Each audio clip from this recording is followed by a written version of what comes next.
ओम शांति।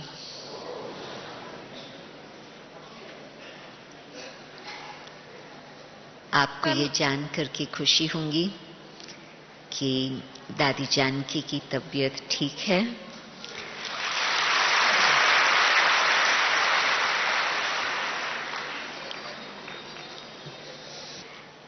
बाबा की कमाल है कि ड्रामा अनुसार ऐसे चोट भी खाना, परंतु फिर साथ साथ बाबा की रक्षा की।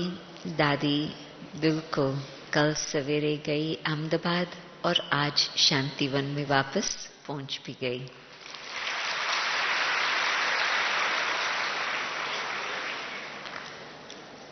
कदम कदम पर एक तरफ समय की घंटियां बजती जा रही और दूसरी तरफ बाबा की कमाल भी देखते जा रहे। तो रियली ये ऐसी ही सीन कहें जिसमें जब सीन आई तो दादी खुद तो बिल्कुल साक्षी, परंतु सभी को ऐसे ही लगा होगा कि ड्रामा विचित्र है। परंतु विचित्र ड्रामा में दादी खुद अपना अनुभव बता रही कि मैंने ये नहीं संकल्प किया कि ये क्यों हुआ, ये संकल्प नहीं आया, ये संकल्प सिर्फ आया कि इसमें भी सेवा समाई हुई है।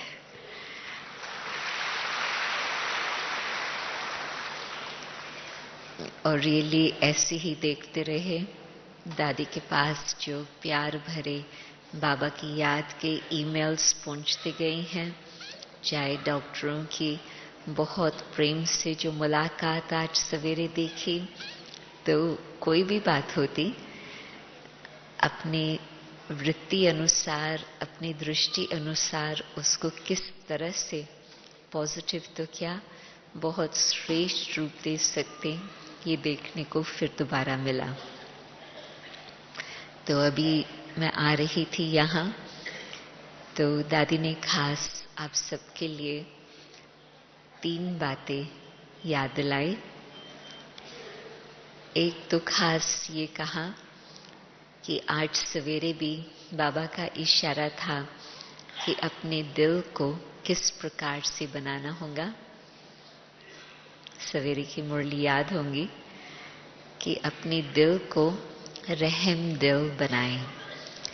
उसमें भी जबकि बाबा की हर बात बहुत सुंदर होती, तो बाबा ने बड़े सुंदर ढंग से कहा, जिसको ज्ञान का रस बैठता तो उन्हों को फिर ये भी एक रसना बैठती, एक बहुत सुंदर आदत बनती कि हम अपने दिल को रहम दिल बना करके सेवा करें। तो दादी का कहना था कि कुछ मुरलियों के अंदर अभी 2-3 मुरलियों में बाबा ने रहम दिल पर खास बताया है। तो बाबा का ये जो इशारा है, हम खुद अपने दिल में समा कर अपने दिल को इसी तरह से रहम दिल बनाकर रखें। और फिर दूसरा दादी का खास आप सबके प्रति ये संदेश कहें या ये इशारा कहें कि जैसे हम देख रहे हैं समय नाजुक होता जा रहा, उस बीच में हमें अभी और क्या करना है। बाबा साकार मुरली में, अव्यक्त मुरलियों में बताते रहते हैं, परंतु खास ये बात हम ध्यान पर रखें कि जो कुछ बीता उसको यदि हम बाबा के सामने क्लियर करके स्पष्ट करके रखते हैं, तो अभी भी बाबा रहम दिल है। बाबा माफ करके सब कुछ समाप्त करके हमें हर प्रकार से मदद करेंगे। परंतु उस बीच में आती है हमारी सच्चाई और सफाई। और यदि अब हम अपने हिसाब किताब को बाबा के साथ क्लियर नहीं रखेंगे, तो कौन से समय पर हम अपने हिसाब किताब को समाप्त कर सकेंगे। आज जैसे गाड़ी में आ रहे थे, तो उस बीच में कुछ दादी ने विश्व के प्रति कुछ कारोबार की बातें भी की, परंतु साथ साथ फिर एक सेकंड में दादी कहे कि मेरा ध्यान यही रहता कि अंत मते सुगते। तो यदि बहुत काल से ये बात याद हम रखते हैं तो फिर कोई भी समय हम बाबा को तो साथी बना करके चलते हैं, परंतु जो कुछ बाबा के सामने क्लियर करना है वो अब फिर भी जो चांस है अभी हम क्लियर कर ही लेंगे। और फिर तीसरी बात दादी का इशारा कि रूहानियत के लिए हम बाबा के पास आए हैं। आने का मतलब क्या था? हम भगवान की खोज में थे और हम चाहते थे कि हम अपनी जीवन भगवान के सामने समर्पण करें। तो बाबा मिला और बाबा ने हमें रूहानियत की बातें सिखाई है। तो हम ये देखते चले कि कहाँ तक हमारी बुद्धि के अंदर वो रूहानियत की स्थिति बनी रहती, और यदि हमारे बुद्धि में ये ध्यान रहता तो फिर हमारे कर्म में भी वो रूहानियत की झलक नजर आती, हमारे बोल चाल में भी, और खास फिर जो आपसी संबंध है, संबंध में हमारी रूहानियत रहती।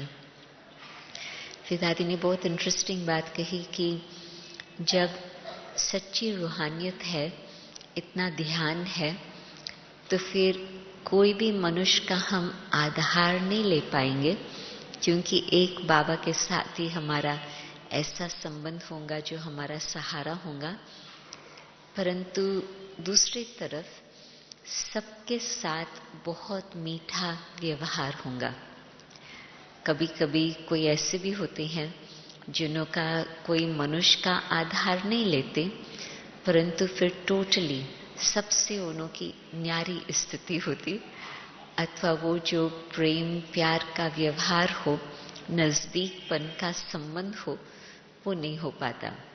तो वो कहेंगे कि हाँ, एक बाबा ही हमारा साथी है, कोई मनुष्य के हम अधीन नहीं है, परंतु मनुष्य के अधीनता की बात अलग, परंतु दूसरी तरफ जो न्यारे भी हो परंतु इतने प्यारे भी हो, जो हम इतना बाबा के नजदीक रहें, जो बाबा हमें प्रेम संपन्न बना करके औरों के साथ भी हमारा प्रेम का व्यवहार चले। तो दादी का जो विचार चलते हैं और हर एक के साथ शेयर करने का सदा ही ख्याल रहता है, वो आज भी दादी अभी शाम को ये बातें बता रही थी।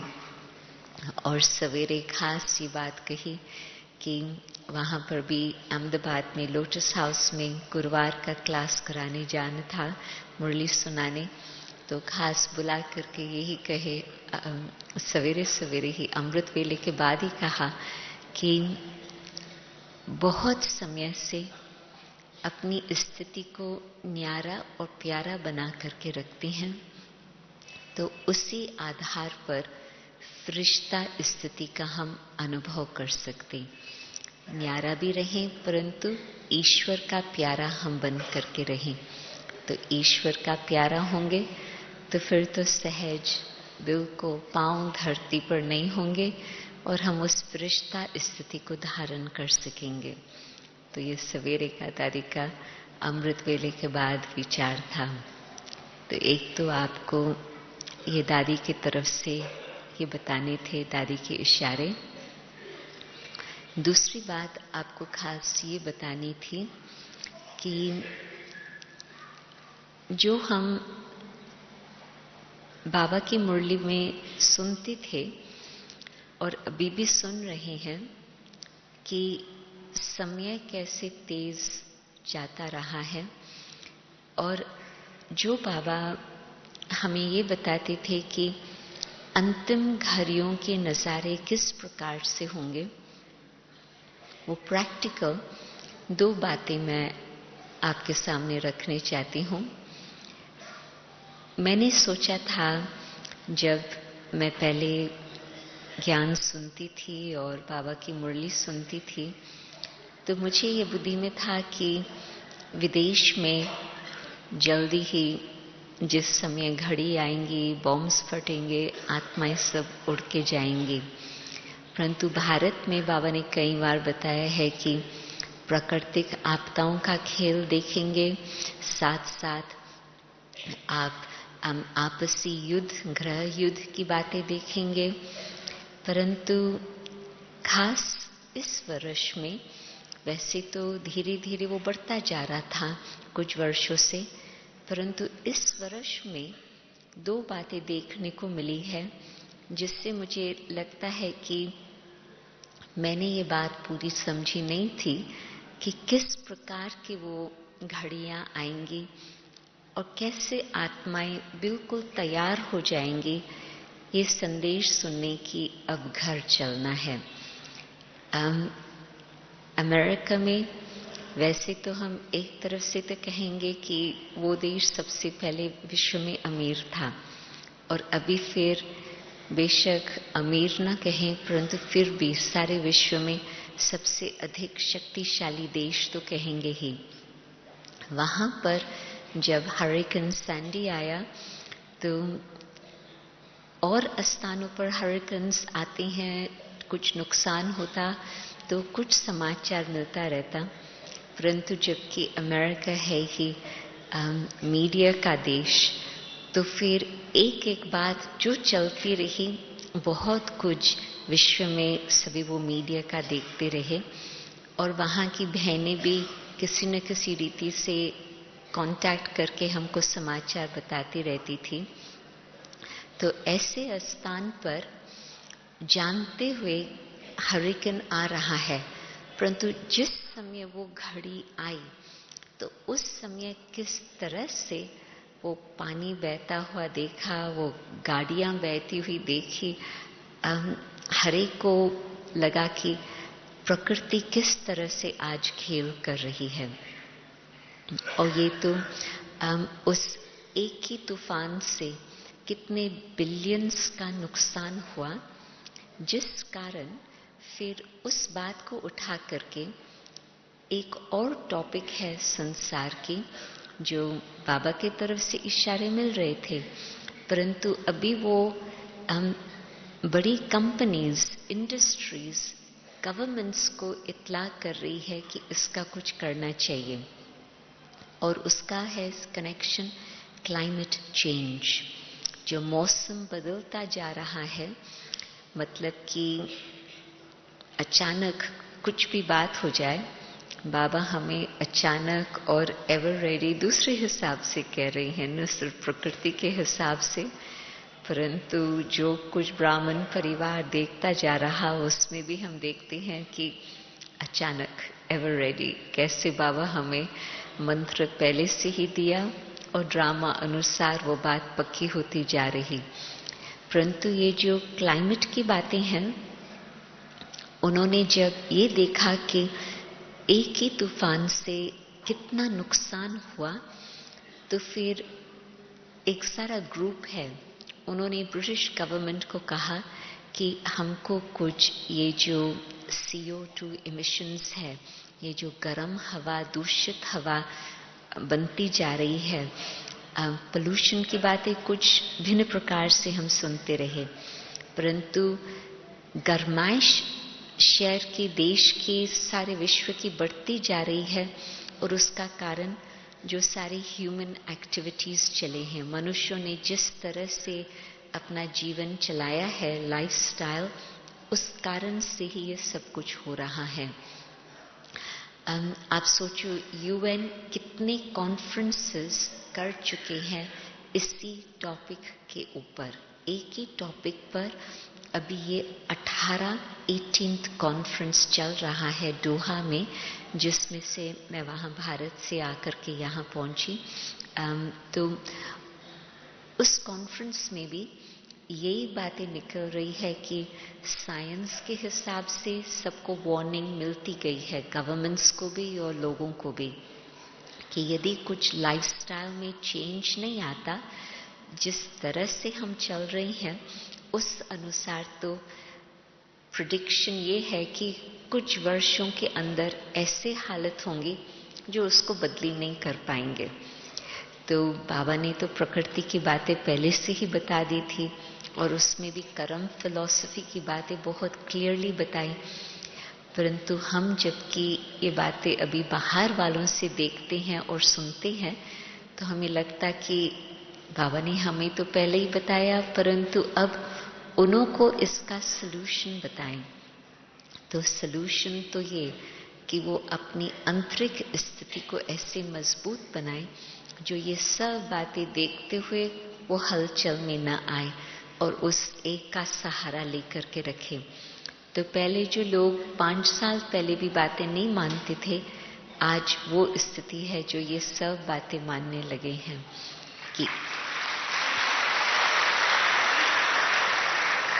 कि अंदर की तैयारी करना कितना न आवश्यक है और कोई रास्ता मुश्किल ही लगता। आपको एक छोटा सा एग्जाम्पल बताते, जो अभी परसों ही सुना था।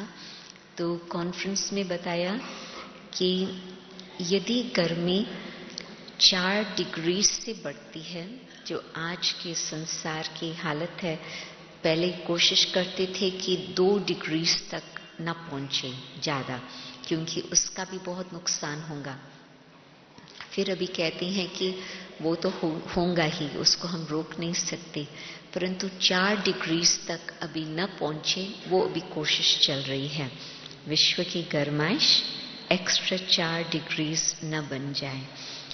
तो उसमें उन्होंने बताया कि चलो हम लोगों के लिए तो कहेंगे कि थोड़ी सर्दी हुई, थोड़ी गर्मी हुई, थोड़ा और हम कुछ गरम डालेंगे या कुछ और हम नहीं डालेंगे, परंतु जैसे अफ्रीका है और जहाँ सहारा डेजर्ट आता, उसके नीचे जो देश है, तो कहते हैं कि यदि 4 डिग्री गर्मी बढ़ती है वहाँ, तो उसमें ये संभावना है कि मिलियंस के हिसाब से लोगों का मौत होगा।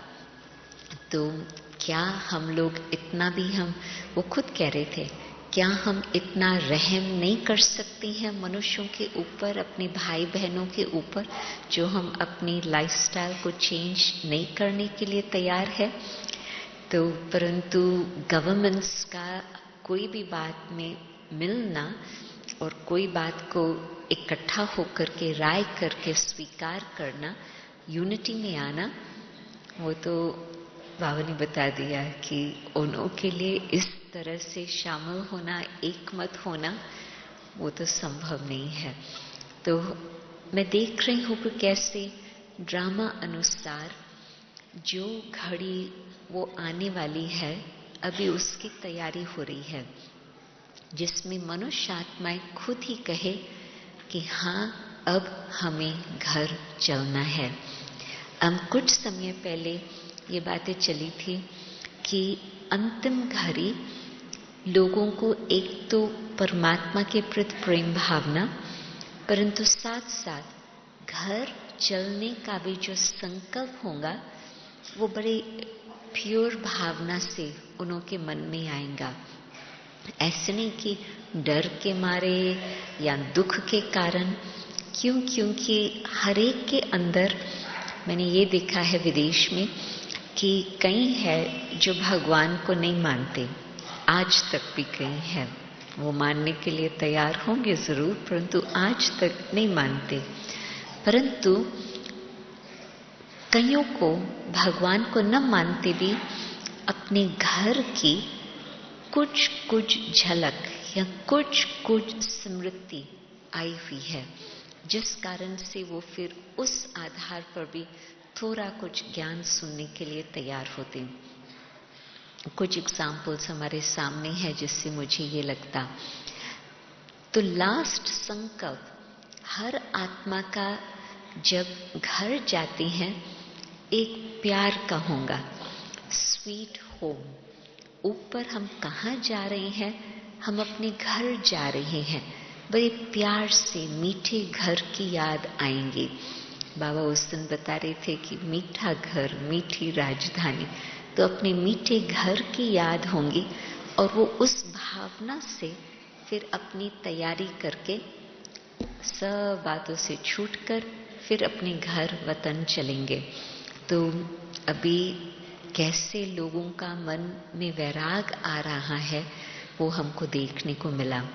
एक तो ये अमेरिका की कहानी और यूएन के कॉन्फ्रेंस की, परंतु प्रकृति और यूएन की बातों को छोड़े एक और बात जो कई बारी बाबा ने बताया है, जो जब हम सुनते हैं तो सोचते हैं कि वो घड़ी किस तरह से होंगी। प्रैक्टिकल अभी वो घड़ी स्पेन, पोर्चुगल, ग्रीस, नहीं तो सबके मन में भावना ये होती कि यूरोप भी बड़ा अच्छा ज़बरदस्त है और उन्हों के इतिहास में उन्होंने सारे विश्व पर राज किया है। इन देशों ने कुछ हिस्से पर स्पेन, कुछ हिस्सा इंग्लैंड, कुछ वैसे ग्रीस ने भी विश्व को अपने हाथ में उठाने की कोशिश की थी। सारा इतिहास में वो बातें आती, परंतु इन देशों के लिए तो हर एक को बहुत अच्छी भावना होती कि ये देश बहुत डेवलप्ड कंट्रीज है। परंतु इन्हीं देशों में अभी स्पेन में मैं करीब 6 दिन थी, तो वहाँ पर ये बातें, कहानियाँ सुनने को मिली कि जॉब्स नहीं है, अपना घर नहीं है, अपना कुछ भविष्य का कुछ नज़ारा नहीं नज़र आ रहा। तो अभी जो फाइनेंशियल सिचुएशन है इन देशों की, जो आर्थिक समस्याएं है, पहले जो नहीं थी अभी वो स्थिति बन गई है। तो ड्रामा अनुसार वो बातें भी हम देखते जा रहे हैं कि कैसे उससे भी मनुष्यों को वैराग की वृत्ति बनती जा रही, ताकि वो आत्माएं कुछ अपना और सोचे, कुछ अपना और आंतरिक तैयारी करे। तीसरी बात जो मुझे बतानी थी, ये तो थोड़ा संसार के समाचार की बातें बताई, परंतु तीसरी बात ये मुझे बतानी थी कि संडे के दिन मैं लंदन में यूथ ग्रुप के साथ बैठी थी। आज का यूथ ग्रुप सब तरफ बहुत पावरफुल हो गया है, पावरफुल ज्ञान के हिसाब से बहुत अच्छी तरह से उनका सिस्टम बना हुआ है पालना का, तो सब तरफ बहुत अच्छा संगठन होता। तो उन्होंने मुझे प्रश्न पूछा कि क्या आप कहेंगे कि आपने बाबा की कमाल देखी।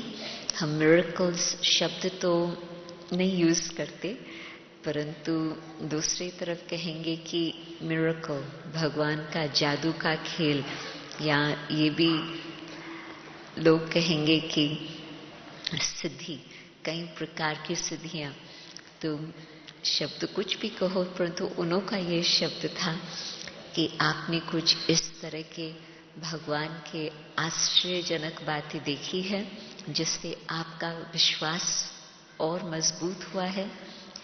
मैंने कहा जब मैं ज्ञान में आई तो साकार बाबा को देखा, और बाबा तो प्रैक्टिकल उस समय तो फरिश्ते ही नजर आते थे। जब बचपन में मैं बाबा को देखती थी तो उस घड़ी तो बाप के रूप में बहुत प्यार की पालना लेते रहे, परंतु जब मैं थोड़ा ज्ञान समझा और फिर 18 वर्ष की आयु में मैं जून 68 में मधुबन आई, तो उस समय ज्ञान की दृष्टि से बाबा को देखा। और जब उस दृष्टि से बाबा की मुलाकात हुई और बाबा से दृष्टि ली, तो उस घड़ी ये बिल्कुल प्रैक्टिकल एक्सपीरियंस था कि शिव बाबा कैसे ब्रह्मा बाबा के द्वारा कार्य कर रहे हैं, परंतु साथ ही साथ ब्रह्मा बाबा उन्हीं दिनों में जून 68 में ही मैं कहेंगी अपने फरिश्ता रूप को धारण कर चुके थे। तो इसी धरती पर रहते बेशक व्यक्त शरीर था, परंतु बाबा तब से ही, उससे पहले भी हो सकता, परंतु मैंने तब से देखा कि बाबा बिल्कुल व्यक्त में होते भी अव्यक्त, जो आज बाबा हम सबको चाहते हैं। और तब से मैंने देखा कि ज्ञान की शक्ति एक वंडरफुल शक्ति है जिससे कैसे जीवन परिवर्तन होता।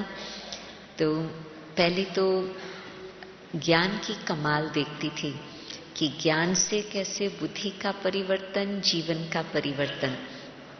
परंतु फिर बाद में जैसे सेवाएं विदेश में शुरू हुई और सेवा का पाठ देखते चले, तो हम खुद कभी इमेजिन नहीं कर सकते थे कि किस प्रकार से बाबा की सेवाएं विश्व में चलेंगी। हम तो सोचते थे कि चलो थोड़ी बहुत आत्माएं निकलेंगी।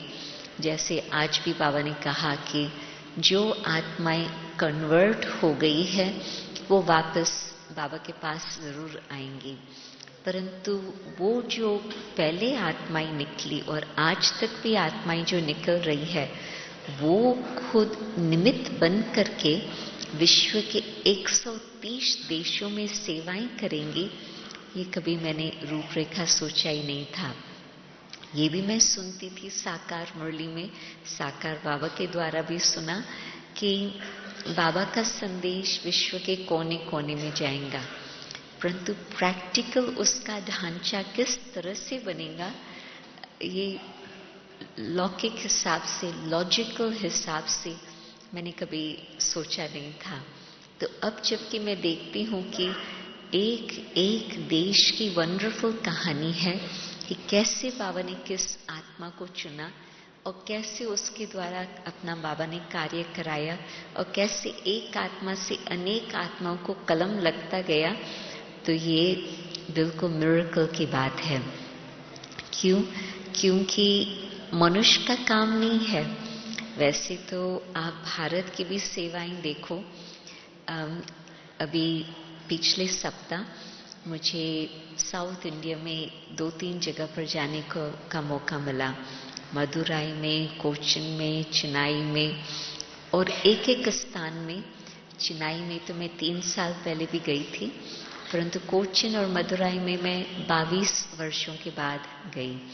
तो उस समय की रूपरेखा और आज की रूपरेखा बिल्कुल जमीन आसमान का अंतर।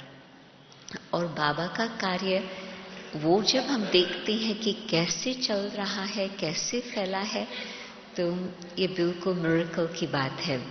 क्यों? क्योंकि बाबा का हर बात निराली, बाबा की हर सिस्टम निराली, बाबा का हर कार्य भिन्न। विदेश में तो जब कार्य शुरू हुआ था तो सभी ने कहा था, जब पहला डेलीगेशन गया, कि आप फ्री करेंगे तो लोग आपके पास नहीं आएंगे। वो समझेंगे कि जो चीज़ आप ऑफर कर रही हैं उसकी कोई वैल्यू नहीं है।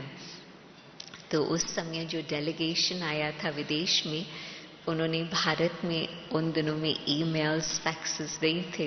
ये है 1971 की बात। तो उन्होंने भारत में वो मैसेज भेजा और बाबा से मधुबन में दादी जी ने बाबा से प्रश्न पूछा कि ये विदेश में अभी ये प्रश्न आ रहा।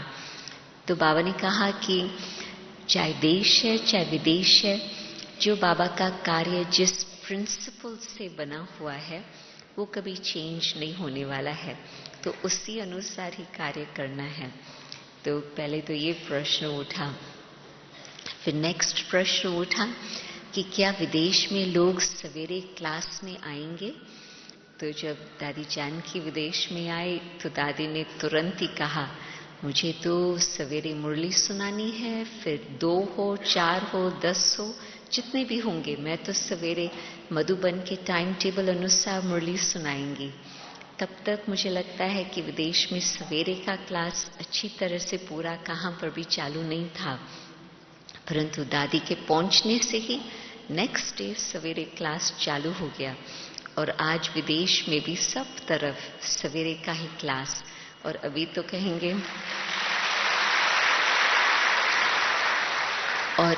कहेंगे कि यदि सवेरे का क्लास नहीं है तो उसको ब्राह्मण ही कहना मुश्किल होता है, संभव ही नहीं। तो कैसे बाबा ने सब आत्माओं की बुद्धियों को टच किया और उनके अंदर वो धारणाएं, वो ज्ञान की समझ, जो वो अनेक और आत्माओं की सेवा करके अपने आप ही मशीन चल रही है, अपने आप ही कार्य बढ़ता जा रहा। दादी अब भारत में बहुत समय बैठती है तो भी वहाँ का कारोबार भगवान चला रहा अपने आप ही। जो बाबा की श्रीमत है, जो बाबा ने नियम बताए हैं, उस आधार पर सब कुछ चल रहा। तो मुझे लगता है कि एक तो ज्ञान को समझने से कौन सुना रहा वो निश्चय पड़ता, परंतु दूसरा बाबा की सेवा देख करके वो भी हम देखते हैं तो भी हमारा निश्चय का फाउंडेशन बहुत मजबूत हो जाता, क्योंकि बिल्कुल क्लियर पता चलता कि मनुष्य का कार्य नहीं, एक भगवान ही कार्य ये कर सकता। तीसरी बात मैं बतानी चाहूंगी कि जितना जितना हम स्वयं का परिवर्तन देखते जाते हैं तो उससे भी पता चलता कि भगवान की शक्ति ये काम कर रही है। क्योंकि खुद को जानना एक तरफ तो कहेंगे इतना सहज नहीं है, तभी सेल्फ रियलाइजेशन की बहुत बड़ी टॉपिक आती है, परंतु वैसे दूसरे हिसाब से कहेंगे मुझे अपनी जीवन कहानी मालूम होती और किसी को भी हमारी डिटेल की जीवन कहानी का नहीं पता होता। जो कुछ हमने किया, हमने जीवन बिताए, हमारे अनुभव है वो मुझे मालूम। फिर सेल्फ रियलाइजेशन में न सिर्फ आज के हमारे जीवन कहानी, परंतु बाबा तो 84 जन्मों की जीवन कहानी की रियलाइजेशन कराते, परंतु अब भी जो हमारी जीवन कहानी है मैं जानती हूँ और भगवान जानता, और उस बीच में कितनी हमारे अंदर कमियां हैं, कमजोरियां हैं, कुछ भी कहो, और कैसे हम देखते हैं कि एक तो अपना बाबा में विश्वास और दूसरा अपना दृढ़ संकल्प और तीसरा अपना पुरुषार्थ, तीनों ही बातों की कमाल होती। यदि तीन बातें ये इकट्ठी न होती तो परिवर्तन नहीं हो पाता। बाबा की मदद तब मिलती जब हमारा दृढ़ संकल्प होता। हमने दृढ़ संकल्प न रखा होता परिवर्तन का तो बाबा की मदद कहाँ हमें पहुंच सकती। तो अपना दृढ़ संकल्प, बाबा की मदद, परंतु फिर अपना लगातार पुरुषार्थ। तो जब ये तीनों ही बातें इकट्ठी होती तो फिर बाबा का जादू का खेल देखते कि जो हम खुद भी सोचते थे कि इस बात का परिवर्तन करना इतना सहज नहीं है, ये तो बहुत हमारी गहरी आदत है, परंतु ये तीन बातें रख करके फिर हम देखते जाते हैं कैसे बाबा उसको भी परिवर्तन करता जाता। और फिर साथ साथ बेशक हमें खुद भी पता नहीं था कि हमारे अंदर गुण क्या है। मैं समझती कुछ को शायद अपना सुपीरियरिटी कॉम्प्लेक्स होगा, परंतु बहुत करके आज के समय अपना इंफीरियरिटी कॉम्प्लेक्स ही चलता। क्योंकि जब सुपीरियरिटी कॉम्प्लेक्स भी होता, दूसरा कोई व्यक्ति है लौकिक हिसाब से, तो मेरे पास जो कुछ है दूसरा कोई होगा उसके पास अधिक होगा ही जरूर, तो वो कंपटीशन फिर हो जाती है। तो सुपीरियरिटी कॉम्प्लेक्स में भी कंपटीशन की भावना आ जाती, जिसमें इनसिक्योरिटी होती, अपना कुछ वो आत्मविश्वास नहीं होता। एनीवे स्थूल बातों में आत्मविश्वास होगा भी नहीं, परंतु कहने का मतलब कि वो इनसिक्योर फीलिंग सदा रहती।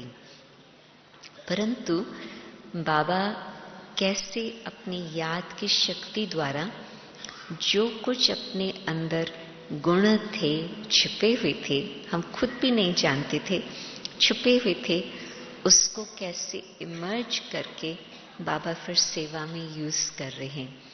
या जो कुछ लौकिक हिसाब से भी गुण थे, परंतु उसमें कुछ न कुछ फिर कमजोरी भी मिक्स थी, वो भी बाबा ठीक करके कैसे वो भी गुण, वो कलाएं बाबा यूज करते जा रहे हैं सेवा में, जिससे हमारा जीवन परिवर्तन, हमारा भाग्य बनता, परंतु साथ ही साथ उसे देखते हैं कि एक ज्योत से अनेक ज्योत जगी जाती और बाबा का कार्य बहुत फास्ट चल रहा।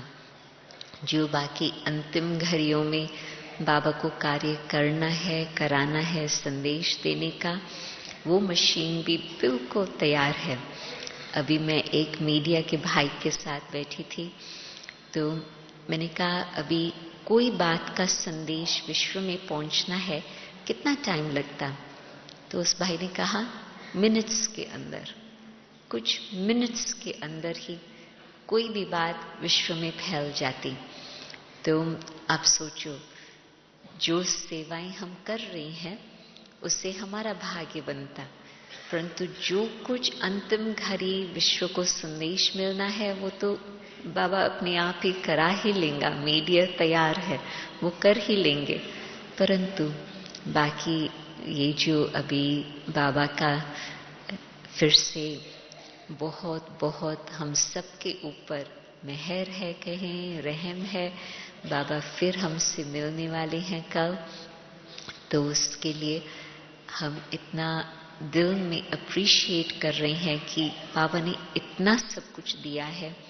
43 वर्ष दादी ने ये सेवा हम सबकी की है। बाबा का रथ होकर के हम सबके लिए बाबा से मुलाकात करने के लिए दादी निमित्त बनी है। 43 years, कितनी सेवाएं हैं। उससे पहले तो जो दादी ने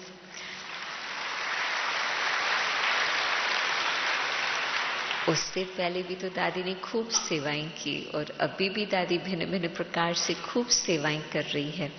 परंतु 43 years की ये अव्यक्त रथ बनकर बाबा की अव्यक्त मुलाकात हम सबको कराना, ये तो कितनी बेहद की सेवा कहेंगे।